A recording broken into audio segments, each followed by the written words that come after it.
Hello दोस्तों, हमारे YouTube channel में आप सभी का स्वागत है। इस वीडियो में हम बेल यानी कि भारत इलेक्ट्रॉनिक्स लिमिटेड स्टॉक के ऊपर डिस्कस करने वाले हैं। इस स्टॉक से रिलेटेड फ़िलहाल कुछ अच्छी खबर आ रही हैं जिन्हें हम अभी कवर करने वाले हैं। एक्सपर्ट इस स्टॉक के ऊपर काफ़ी ज़्यादा बुलिश हैं। इस स्टॉक से रिलेटेड फ़िलहाल कुछ न्यूज़ आ रहे हैं बजट को लेकर, जिन्हें भी हम इस वीडियो में अभी डिस्कस करने वाले हैं डिटेल्स में। एंड साथ ही साथ यहाँ पर हम इनके टेक्निकल्स और फंडामेंटल्स देखेंगे, वैल्यूएशन देखेंगे और समझेंगे कि अभी यहाँ पर लॉन्ग टर्म इन्वेस्टमेंट के पॉइंट ऑफ व्यू से फ्रेश बाइंग के लिए अच्छी अपॉर्चुनिटीज़ मिल रही हैं या नहीं। तो चलो शुरू करते हैं वीडियो को। फर्स्ट ऑफ ऑल न्यूज़ को डिस्कस कर लेते हैं। तो देखो, ये है न्यूज़ की हेडलाइन, बजट 2024। इस डिफेंस स्टॉक में एक्सपर्ट सुपर बुलिश, 25% तक के टारगेट आने की संभावना। तो ये जो डिफेंस स्टॉक है बेल, इस स्टॉक को लेकर एक्सपर्ट्स सुपर बुलिश हैं और 25% तक के टारगेट आने की संभावना यहाँ पर जताई जा रही है। डिटेल्स में न्यूज़ को डिस्कस करते हैं। क्या आ रही है न्यूज़ इस स्टॉक से रिलेटेड? शेयर मार्केट में तेज़ी का माहौल है और निफ्टी ने शुक्रवार को 23,490 का नया ऑल टाइम हाई लगाया। बजट अगले महीने पेश किया जाएगा, अगले महीने की 22 तारीख को, यानी कि 22 जुलाई को ऐसा न्यूज़ आ रहा है, जिसे ध्यान में रखते हुए शेयर मार्केट एक्सपर्ट्स कुछ स्टॉक रिकमेंड कर रहे हैं।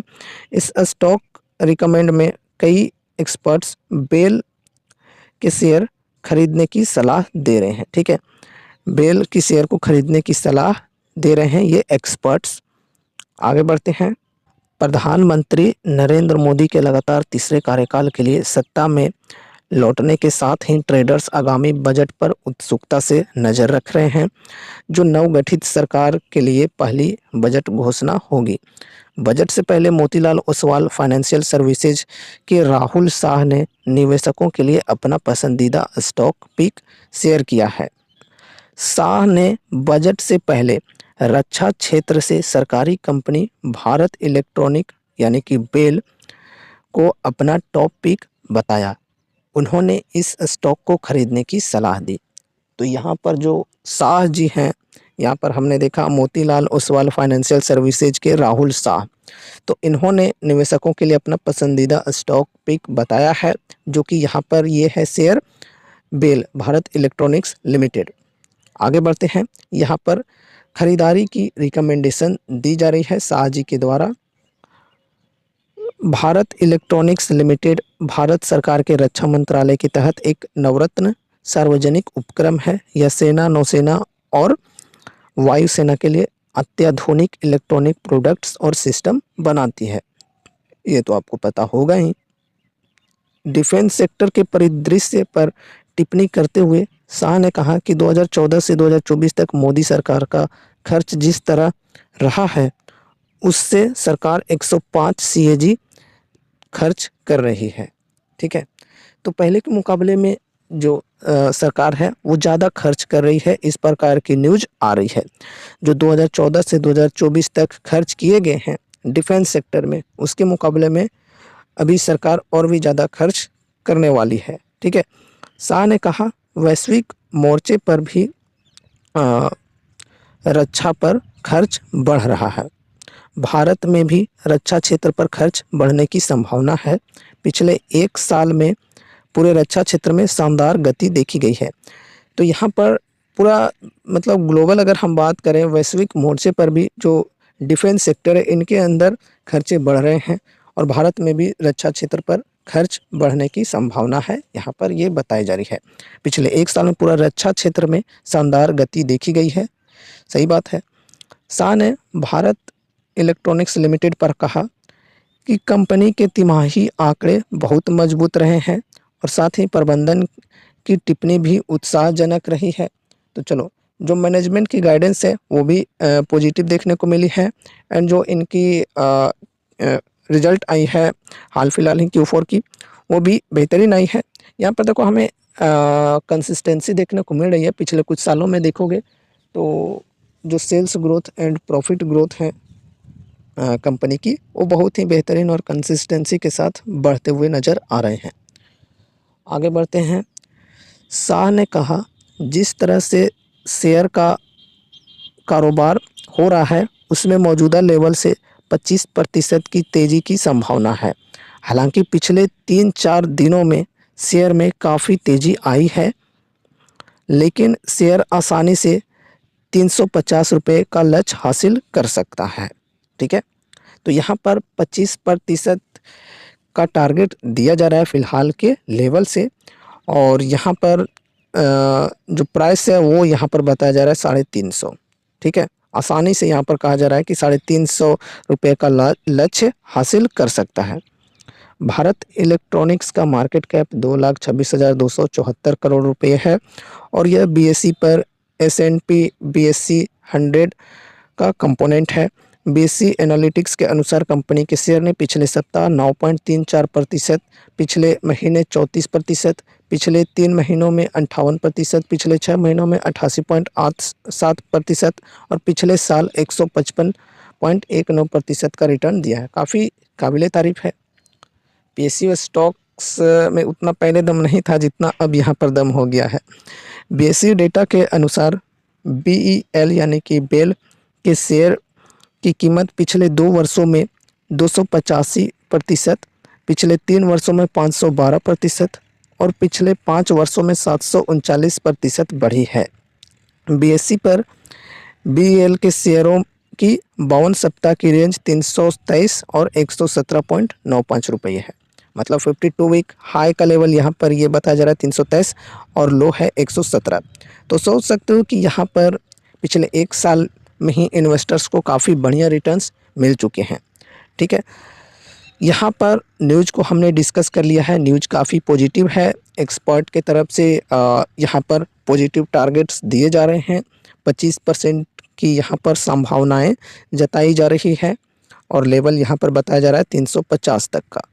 चलो यहाँ पर हम फंडामेंटल्स को थोड़ा डिस्कस कर लेते हैं एंड वैल्यूएशन को देख लेते हैं। तो देखो 2,26,311 करोड़ का मार्केट कैप है, एक लार्ज कैप कंपनी है, PSU कंपनी है, मतलब गवर्नमेंट की कंपनी है। ठीक है, एंड उसके बाद यहाँ पर स्टॉक की पी है 56.8, ROC 34.8 और ROE 26.4। तो ROC ROE बेहतरीन है, इंडस्ट्री पी 74.7 है। डेप्ट की बात करें तो यहाँ पर 62.5 करोड़ है। तो डेप्ट यहाँ पर अगर हम देखें तो कम है फ्री कैश फ्लो के मुकाबले में। फ्री कैश देख सकते हो इनके पास 4,015 करोड़ की है। तो जब चाहे तब ये अपने कर्ज को उतार सकती है, तो ऑलमोस्ट हम इसे डेप्ट फ्री मानकर चल सकते हैं। ठीक है, काफ़ी अच्छी बात है। डेप्ट टू इक्विटी यहाँ पर 0.00 देखने को मिल रहा है। प्रोमोटर्स होल्डिंग 51.1% है और अच्छी बात यह है कि कोई भी होल्डिंग प्लेस्ड नहीं है। पे रेशियो की बात करें तो 3.52 है। Current price 310, book value 22.3। फिर यहाँ पर हाई और लो की बात करें तो 323 है 52 वीक हाई और लो है 118। डिविडेंड यील्ड 0.58%, फेस वैल्यू 1 रुपये, EPS है 5.45 रुपये की। तो यहाँ पर अगर हम फंडामेंटल्स की बात करें तो फंडामेंटल्स ठीक है, बस यहाँ पर अगर हम वैल्यूएशन को देखें तो वैल्यूएशन काफ़ी एक्सपेंसिव यहाँ पर देखने को मिल रही है। यहाँ पर पेग रेशियो के अकॉर्डिंग देखें तो स्टॉक ओवर वैल्यूड है, 3.52 की पेग रेशियो है। लेकिन यहाँ पर अगर हम स्टॉक पी की बात करें तो पी रेशियो के अकॉर्डिंग वैल्यूएशन यहाँ पर हमें देखने को मिल रहा है कि ठीक है। यहाँ पर इंडस्ट्री पी देखो 74.7 है और स्टॉक की जो पी है ये है 56.8।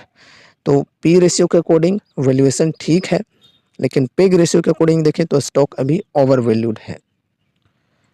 अब यहाँ पर अगर हम compounded sales growth and profit growth की बात करें तो बढ़िया है, डबल डिजिट के साथ ग्रोथ देखने को मिल रही है। बाकी ऐसी उम्मीदें मत रखना कि 50% 40% के compounded sales growth and profit growth मिले, क्योंकि काफ़ी बड़ी कंपनी है एंड PSU कंपनी है। तो PSU कंपनी में तो फर्स्ट ऑफ ऑल गवर्नमेंट के ऊपर डिपेंडेंसी काफ़ी ज़्यादा होती है, खास करके अगर हम डिफेंस सेक्टर की कंपनियों की बात करें तो काफ़ी ज़्यादा डिपेंडेंसी होती है गवर्नमेंट के ऊपर ही।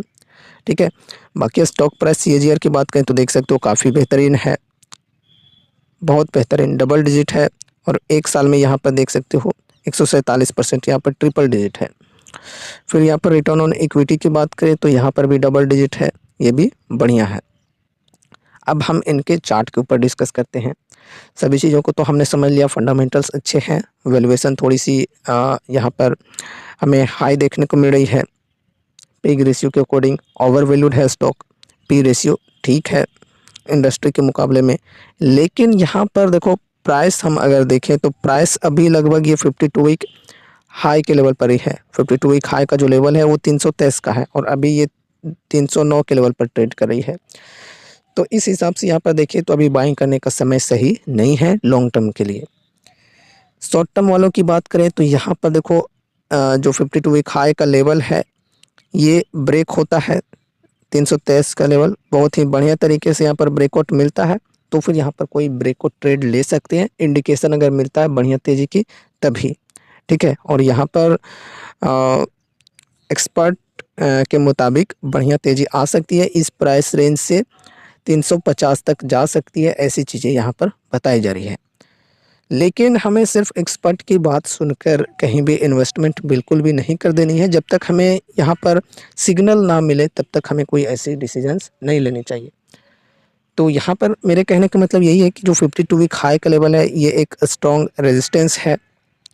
तो ये जो रेजिस्टेंस है इसको अगर ब्रेकआउट मिलता है बढ़िया तरीके से तो फिर यहाँ पर हम बाइंग करेंगे, ठीक है। और बाइंग करेंगे तो फिर यहाँ पर 350 तक बैठ सकते हैं, क्योंकि 350 का जो लेवल है ये एक साइकोलॉजिकल लेवल होगी। तो यहाँ तक जाएगी, उसके बाद प्रॉफिट बुकिंग चालू हो सकती है। तो यहाँ से हम बाई करके यहाँ 350 पर प्रॉफिट बुकिंग कर सकते हैं अगर बढ़िया सिग्नल मिलती है, ब्रेकआउट मिलती है बढ़िया तरीके से तभी। अभी से बाइंग करके बैठ जाएंगे और 52 वीक हाई का जो लेवल है यहाँ पर पहुँच अगर सेलिंग प्रेशर देखने को मिलता है, प्रॉफिट बुकिंग देखने को मिलता है तो फिर यहाँ पर हमें नुकसान हो जाएगा, ठीक है। तो इसलिए इस प्रकार के लेवल्स में बाइंग करना सही नहीं होता है। अब देखो मैं ऐसा नहीं कर रहा हूँ कि जो एक्सपर्ट्स होते हैं उनको कुछ भी नहीं पता है, उनको हमसे ज़्यादा पता है, ठीक है। लेकिन हमें अपने अनुसार भी कोशिश करनी चाहिए, अपनी भी रिसर्च एंड अपनी भी स्टडी करनी चाहिए कि किस प्रकार से हमें डिसीजंस लेना है।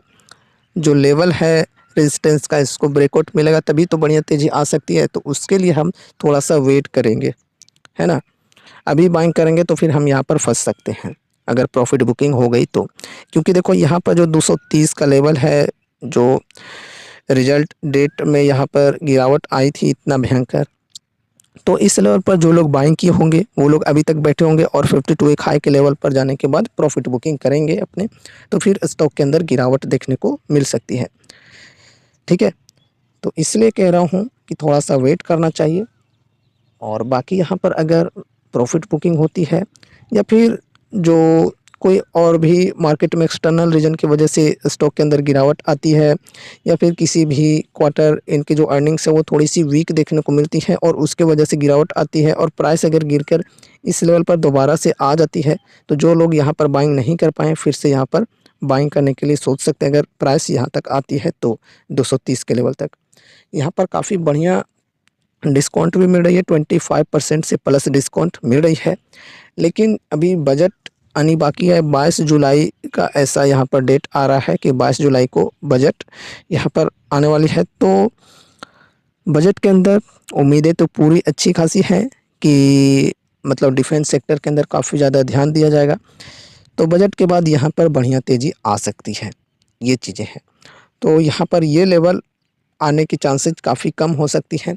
आगे देखो आगे आ सकती है ये लेवल पर, क्योंकि न्यूज़ के बेसिस पे जो तेज़ी होती है वो टिकाऊ नहीं होते हैं, वो टेम्परेरी बेसिस पे होते हैं। तो बजट में डिफेंस सेक्टर के बारे में अगर कुछ भी अच्छी चीज़ें बोली जाती है, निवेश के लिए बोला जाता है कि इतना इतना हम पैसे यहाँ पर लगाने वाले हैं डिफेंस सेक्टर में, तो फिर इस प्रकार के शेयरों में बढ़िया तेज़ी आ सकती है।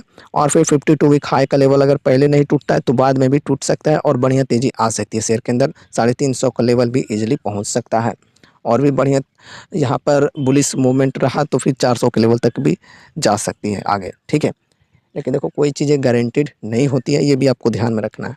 अब देखो यहाँ पर बजट के बाद अगर तेज़ी आ जाती है तो आगे चलकर प्रॉफिट बुकिंग भी चालू होगी और साथ ही साथ बीच में कुछ ऐसी न्यूज़ आ जाती है, इनकी जो FY25 के Q1 के रिज़ल्ट हैं वो आते हैं आगे चलकर, और उसमें अगर थोड़ी सी कम देखने को मिली, मार्केट की एक्सपेक्टेशन को अगर मिस करती है कंपनी, तो फिर गिरावट आएगी और गिरावट आएगी तो फिर हमारे लिए अपॉर्चुनिटी बनकर आएंगे। 350 के लेवल से भी अगर 20% के डिस्काउंट मिल जाते हैं तो वो भी अच्छी डिसीजन हो सकती है। ये मैं अपने अनुसार बता रहा हूँ, ठीक है, कि मैं जब भी इन्वेस्ट करना चाहता हूँ कोई भी स्टॉक के अंदर, तो वहाँ पर मैं डिस्काउंट खोजता ही हूँ। बिना डिस्काउंट के अगर आप इन्वेस्ट कर देते हो किसी भी लेवल पर, तो काफ़ी ज़्यादा वहाँ पर रिस्क होता है कि प्राइस वहाँ से ऊपर भी जा सकती है और नीचे भी जा सकती है। नीचे अगर गई तो फिर काफ़ी ज़्यादा हमें नुकसान हो सकता है। इसलिए डिस्काउंट के साथ ही एक लॉन्ग टर्म इन्वेस्टर्स को चलना चाहिए। अब देखो ये प्राइस बढ़कर 350-400 के लेवल पर ही क्यों ना चला जाए, वहाँ से भी 20% की डिस्काउंट अगर मुझे मिलती है तो मैं यहाँ पर भी बाई करने के लिए तैयार हूँ। ये मेरी स्ट्रैटेजी होती है, ठीक है। ये मैं एग्जांपल के तौर पे बता रहा हूँ। मैं बाइंग नहीं कर रहा हूँ, अभी मेरा कुछ भी ऐसा प्लान नहीं है यहाँ पर इन्वेस्टमेंट करने का, क्योंकि ऑलरेडी मेरे पास काफ़ी सारे स्टॉक्स पोर्टफोलियो में हैं, तो पोर्टफोलियो को ओवर डाइवर्सिफ़ाई भी नहीं करनी है। साथ ही साथ आपको मैं बताना चाहूँगा कि यहाँ पर अगर आप काफ़ी ज़्यादा इंटरेस्टेड हो, तो एक लिमिटेड अमाउंट के साथ ही चलना चाहिए। ऐसा नहीं कि पोर्टफोलियो का एक बहुत ही बड़ा हिस्सा 20%, 30%, 50%, 60% इस प्रकार से डाल दिया एक स्टॉक के अंदर। बिल्कुल भी नहीं। अपने पोर्टफोलियो में डाइवर्सिफिकेशन रखनी ज़रूरी है, अलग-अलग सेक्टर्स के स्टॉक्स को रखना ज़रूरी है। अगर आप जानना चाहते हो कि टॉप फ्यूचरिस्टिक सेक्टर्स कौन-कौन से हैं जिनके अंदर हम इन्वेस्ट कर सकते हैं, तो इसके ऊपर हमने एक डिटेल्स में वीडियो बनाया हुआ है जिसमें हमने टॉप 10 बेस्ट सेक्टर्स को डिस्कस किया हुआ है फ्यूचर के लिए। तो उस वीडियो को देख सकते हो, एंड स्क्रीन पर वो वीडियो आपको मिल जाएगी, ठीक है? तो वहाँ से आप वो वीडियो को देख लेना। तो बस इस वीडियो में इतना ही। आप लोगों को यहाँ पर ये सपोर्ट एंड रेजिस्टेंस के लेवल्स को ध्यान में रखना है। 230 एंड 292 का सपोर्ट का लेवल है। रेजिस्टेंस के लेवल की बात करें तो ये 52 वीक हाई का लेवल यानी कि 323 जो है ये रेजिस्टेंस का लेवल है, इसे भी आपको ध्यान में रखना है। तो उम्मीद है कि ये वीडियो आपको ज़रूर से पसंद आई होगी।